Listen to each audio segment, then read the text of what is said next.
Mga kwento ng lagim.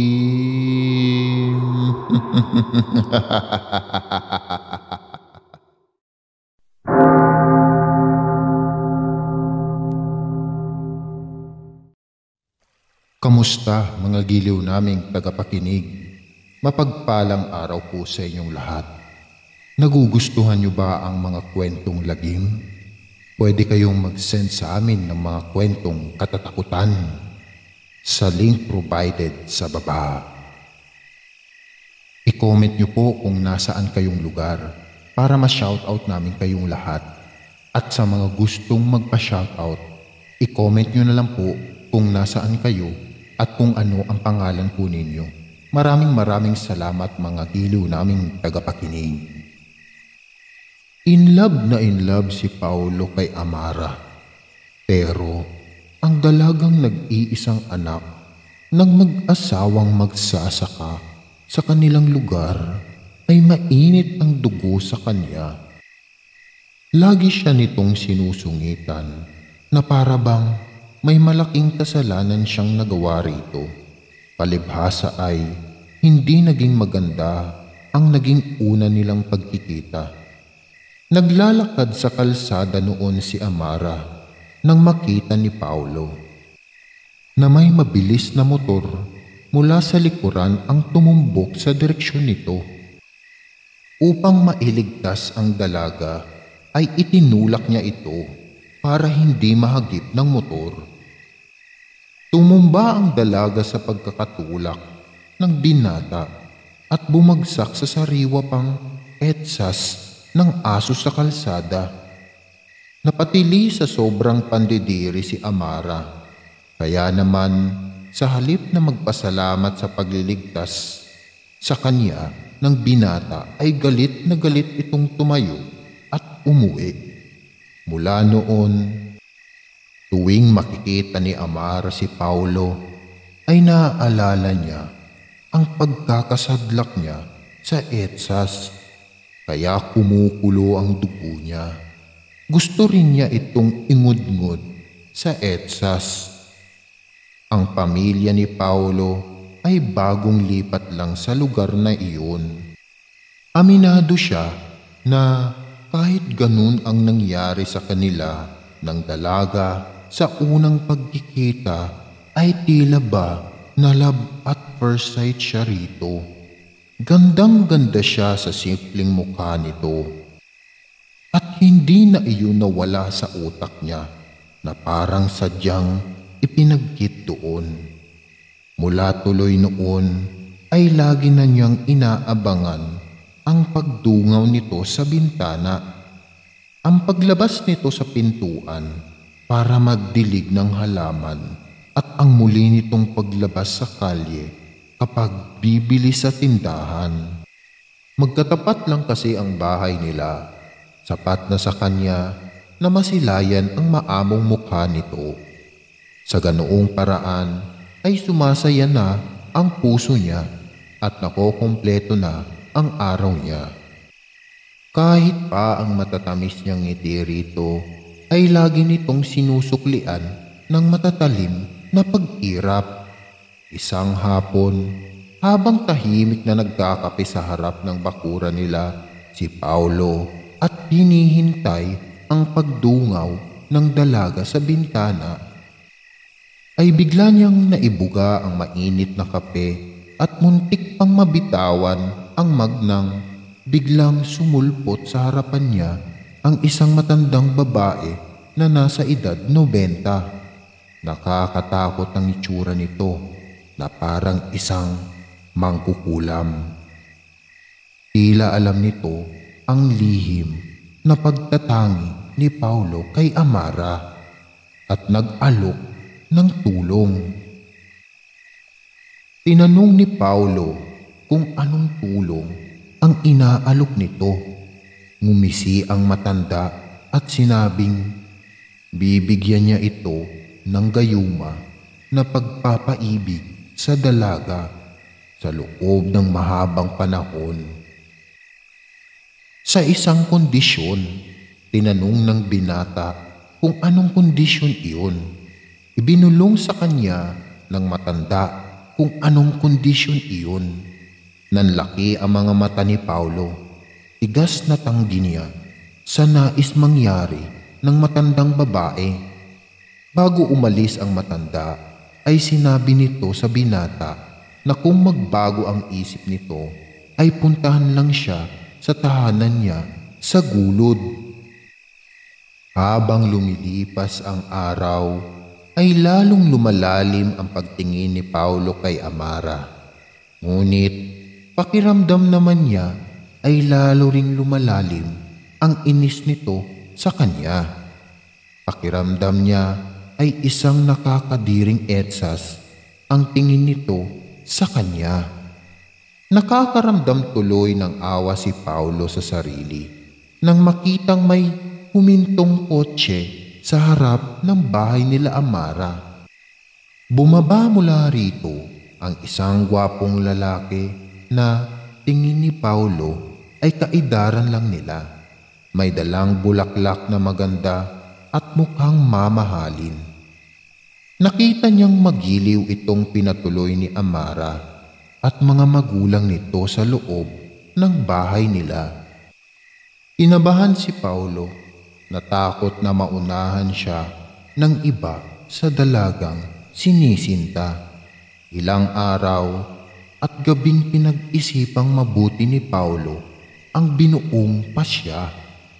Purong sulong man ay tumuloy pa rin siya sa pagpunta sa matandang babae na nakatira sa gulod. Tuwang-tuwa itong pinatuloy siya. Anang matanda, walang ibang dapat gawin ng binata kundi ipaamoy sa dalaga ang nilalaman ng boteng ibibigay nito sa kanya. Iyon daw ay isang mabisang gayuma. Bago inabot ng matanda ang bote ng gayuma sa kamay ni Paulo, ay muli niyang ipinaalala rito ang kapalit niyon. Napapalunok na tumango-tango ang binata. Puno man ng kaba ay plinano na ni Paulo kung paano maipapaamoy kay Amara ang gayuma. Tamang-tama naman nung umagang iyon ay nakita niya itong nagja-jogging. Sinadya niya itong banggain at kunwaring nabitawan niya ang bote. Nabasag iyon. At umalingasaw ang amoy. Dali-dali niyang pinulot ang basag na bote at inilapit pa iyon sa ilong ng dalaga. Nang hindi nito nahahalata ang pakay niya, inaasahan ni Paulo na muli siyang tatarayan nito. Ngunit sa pagkakagulat niya ay tinitigan lang siya nito at tinanong pa siya kung okay lang daw ba siya.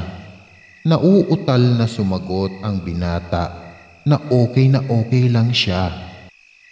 Ang mga sumunod na araw ay ikinagulat ni Paulo. Hindi na siya sinusungitan ni Amara at nahuli pa niya itong nakangiti sa kanya. Sa loob-loob niya ay mukhang tumalab ang gayuma na ibinigay sa kanya ng matandang babae. Kaya naman, nag-umapaw ang saya ni Paulo. Wala siyang pakialam kahit ano paman ang kapalit ng gayumang iyon. Ang tanging mahalaga sa kanya ngayon ay ang magkaroon siya ng pagkakataon na mahalin ng taong labis niyang minamahal. Alam niyang ito ang pagkakataon na iyon. Hindi nagkamali ng hinala si Paulo. Muli nga noon ay naging mabuti na ang pakikitungo sa kanya ni Amara. Namimiss na nga niya ang pag-irap nito sa kanya at pagsabi ng "Che." Isang hapon ay nakasabay ni Paulo ang yayamaning binata sa pagpunta kina Amara. May dala ulit itong napakagandang bulaklak habang siya ay bulaklak ng kalsada ang bitbit. na ibinigay sana niya kay Amara dahil nasabi nito sa kanya na gusto nitong magluto ng pakbet. Kaya namitas siya sa pananim nila. Nang magbukas ng pinto ang dalaga at mabungaran silang dalawa, ay nagulat ito. Ipinakilala ni Amara si Paulo sa isa pang binata na si Elias.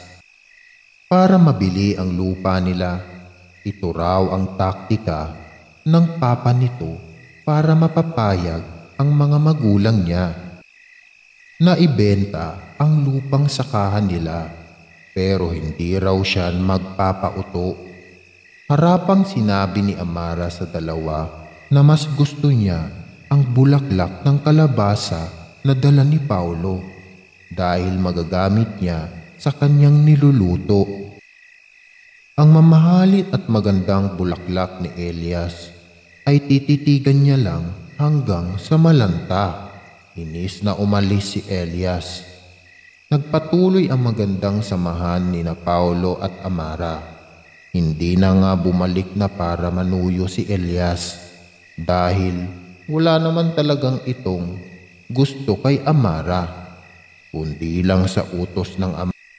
Isang gabi, magkatabing nakaupo sa silid ng kalsada sa harap ng bahay nila sina Paulo at Amara. Sinusubukang bilangin ang mga bituin. Tinatanong ni Amara si Paulo kung naniniwala ba ito sa gayuma. Napalunok si Paulo, kinakabahan dahil guilty at walang maisip isa. Kaya ibinalik na lang niya ang tanong sa dalaga. Sagot naman ng dalaga, mas naniniwala siya sa mahika ng pag-ibig.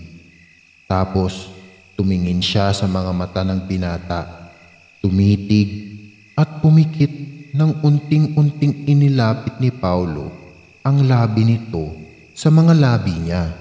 At noon ay naramdaman nila ang pinaniniwalaan ni Paulo na gayuma at pinaniniwalaan ni Amara na mahika ng pag-ibig.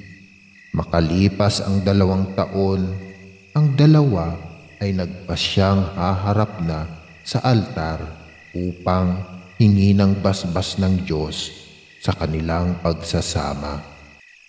Subalit sa disperas ng kanilang kasal, gabi muling nagpakita sa binata ang matandang babae. Ngayon na raw ang takdang panahon para maningil. Umalma si Paulo dahil ang usapan nila ay pagkalipas pa ng mahabang panahon ito maniningil. 2 taon pa lang ang nakalipas, ngumisi ang matandang babae at sinabi dahil raw maaaring basbasa ng simbahan ang isang huwad na pag-ibig nang nilikha lamang ng mabisang gayuma. Mawawala na raw ang bisa nito at pareho silang mapaparusahan ng dyablo. Kaya bago raw mangyari iyon, ay mag-a-advance na siya ng paniningil. Kailangan na raw sumama ng binata sa kanya, sa ayaw nito at sa gusto. Itinaas ng matandang babae ang mga kamay niya. Lumakas ang hangin na siyang tumangay kay Paulo patungo sa gubat kung saan bumagsak ito sa isang kumunoy. Mula sa pinagkukublihang halaman ay nasaksihan iyon ni Amara, kaya't sinundan niya ang matandang babae na mabilis na naglakad papasok sa gubat. Sa kumunoy ay nakalubog na ang kalahating katawan ni Paulo. Sinabi ng matandang babae na iyon na ang katapusan niya at wala na siyang magagawa.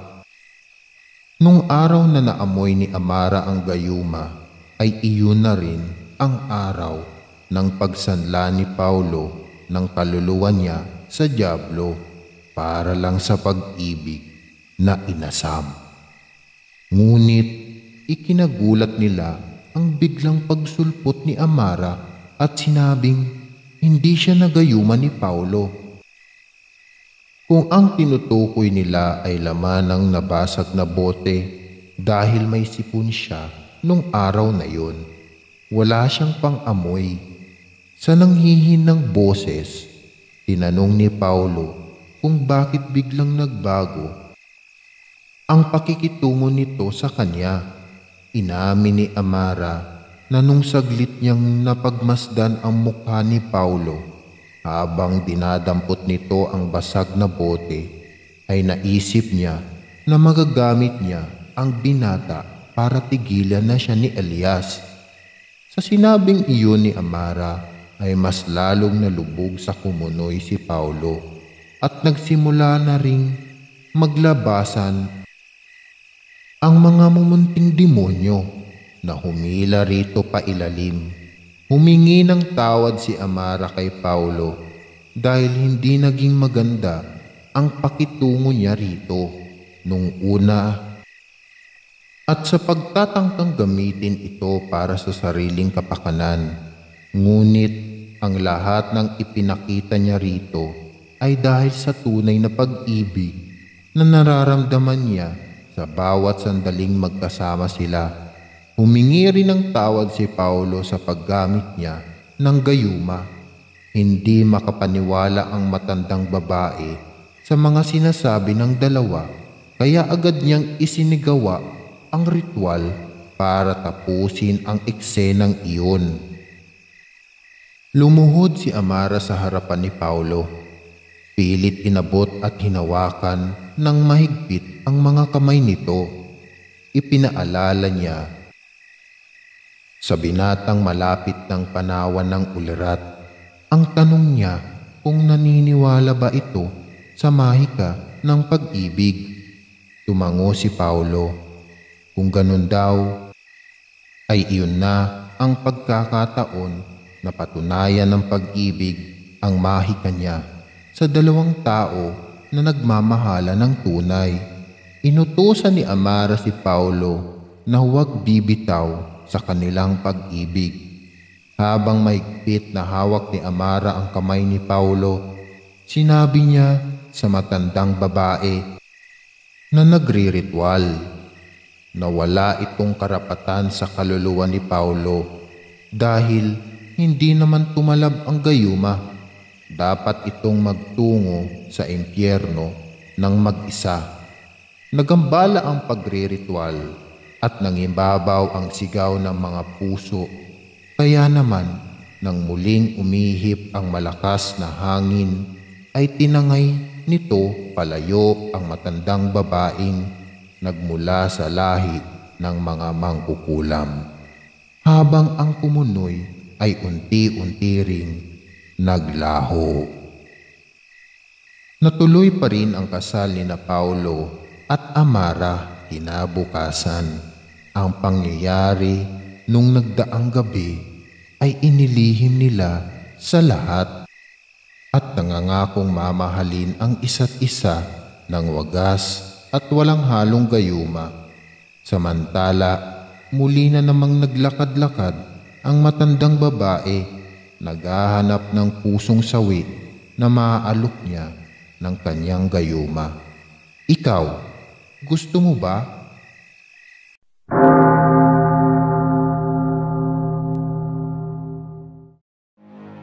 Maraming salamat mga giliw naming tagapakinig. Huwag po nating kalimutan mag-subscribe at mag-like ng ating channel para sa mga kwento ng lagi.